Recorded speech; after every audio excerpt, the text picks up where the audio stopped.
Ini dia transportasi klasik. Banjarmasin adalah kota yang dikenal dengan julukan Kota Seribu Sungai. Memiliki kekayaan budaya dan sejarah yang unik, dikelilingi banyak sungai, Banjarmasin menjadikan jalur air sebagai penghubung utama untuk perdagangan dan aktivitas sehari-hari. Tradisi yang tetap hidup hingga kini. Salah satu sungai ikoniknya, Sungai Martapura yang menjadi saksi perjalanan sejarah kota ini. Transportasi tradisional seperti jukung dan klotok adalah warisan leluhur yang menjadi bagian penting dari kehidupan masyarakat Banjarmasin. Klotok khususnya tidak hanya berfungsi sebagai alat transportasi, tapi juga merupakan karya seni yang mencerminkan kearifan lokal. Dibuat dengan keterampilan tinggi, klotok menggunakan kayu berkualitas seperti klepek, madu hirang, dan lanang biru yang terkenal kuat dan tahan lama. Itu dari mana asal nama klotok dan juga jukung, dan apa sejarah di balik penamaannya Bapak? Kalau jukung istilahnya kan belum dibentuk sambetnya jukung. Kalau sudah jadi, sudah berbentuk, itu namanya klotok. Oh, berarti kalau misalnya belum diproses jukung, Ya. tapi kalau misalnya sudah dibentuk namanya klotok. Iya. Di tahap mana yang proses pengerjaannya paling susah atau paling lama Bapak? Tahap membentuk yang istilahnya membentuk, membuka, mengupas, membuka kan, membentukkan di bawah tanah. Kalau sudahnya selesai itu, kalau mau rubbing itu laka saja. Membentuknya lembat tuh namanya, dikupaskan tenaga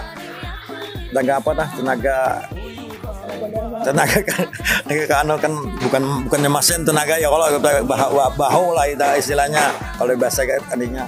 Proses pembuatannya memakan waktu hingga sebulan, tergantung ukuran, dengan panjang mulai dari 3 hingga 7 dapa. Satu dapa setara dengan 1,5 meter. Harga klotok berkisar antara 4 juta hingga 20 juta rupiah dan dijual ke berbagai wilayah Kalimantan seperti Alu-Alu, Marabahan, hingga Kapuas. Seiring waktu, klotok tak hanya digunakan untuk berdagang, tetapi juga menjadi ikon wisata. Banyak wisatawan domestik dan mancanegara tertarik menikmati sensasi menyusuri sungai sambil mengagumi keindahan alam dan kehidupan masyarakat tepian sungai Kalimantan. Klotok kini menjadi simbol budaya yang menghubungkan masa lalu dengan masa kini. Menurut Bapak nih, bagaimana transportasi air di wilayah ini berkembang dari masa tradisional ke modern? Banjarmasin memang secara geografis dialiri oleh sungai ya. Ada Sungai Martapura, sungai besar yang membelah, dan Sungai Barito. Jadi memang secara sejarah, secara sosial budaya, Banjarmasin itu sangat dekat dengan sungai.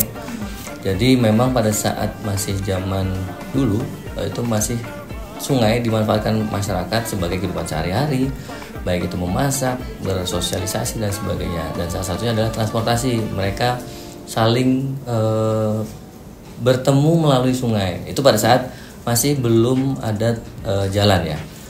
Pada saat berkembangnya tahun sekitar tahun ke-20, abad ke-20, mulai nih infrastruktur jalan terbentuk, mulai berkembang, Banjarmasin berkembang, maka sebagian masyarakat yang memanfaatkan sungai itu sudah mulai berpindah ke pemanfaatan jalur jalan darat. Nah, itu yang membuat mungkin saat ini sungai tidak terlalu menjadi diminati oleh masyarakat untuk melakukan transportasi. Kebanyakan sudah dengan polanya wisata sekarang, bukan untuk transportasi sehari-hari. Kecuali lokasi-lokasi yang memang ada, memang di Banjarmasin lokasinya yang memang tidak terjangkau oleh darat. Nah, itu mau tidak mau menggunakan transportasi sungai seperti jukung dan lain sebagainya. Nah, itu sih kondisi perkembangan transportasi. Sekarang itu sungai itu lebih banyak untuk sarana wisata ya, Iya, Pak? betul. Sekarang konsepnya ya berubah ya. Dulu kehidupan sehari-hari, perdagangan jasa itu melalui sungai.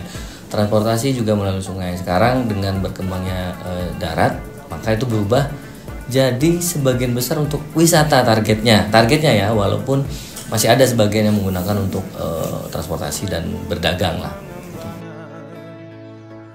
LPM Peristiwa, berpikir, bertindak, berkarya.